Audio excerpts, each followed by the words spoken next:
একটি বৃত্তের ব্যাসার্ধ 20% বৃদ্ধি পেলে ক্ষেত্রফল কত শতাংশ বৃদ্ধি পাবে এটা নিমেষে আমরা কিভাবে করব। এই যে বৃদ্ধিটা দিয়েছে এইটাকেই কাজে লাগিয়ে আমরা করব।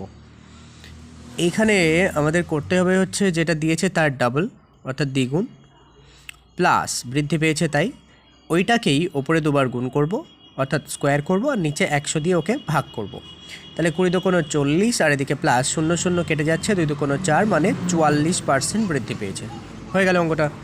ঠিক একই রকমভাবে যদি এটা করি তাহলে যেটা দিয়েছে তার ডাবল করব অর্থাৎ দ্বিগুণ করব প্লাস করব ওইটাকে দুবার গুণ করব ওপরে আর নিচে তাকে আমি ভাগ করব 100 দিয়ে। তাহলে 0 0 কেটে গেল এই শূন্যর সাথে এই শূন্য, তাহলে এখানে থাকছে 20 আর এদিকে থাকছে 1 1 1 তার মানে 21%। এই ধরনের কন্টেন্ট নিয়মিত প্রতিদিন পেতে চ্যানেলটি সাবস্ক্রাইব করে সঙ্গে থাকুন। থ্যাংক ইউ এবং চ্যানেল পেজটি ভিজিট করুন অন্যান্য গুরুত্বপূর্ণ ভিডিওর জন্য।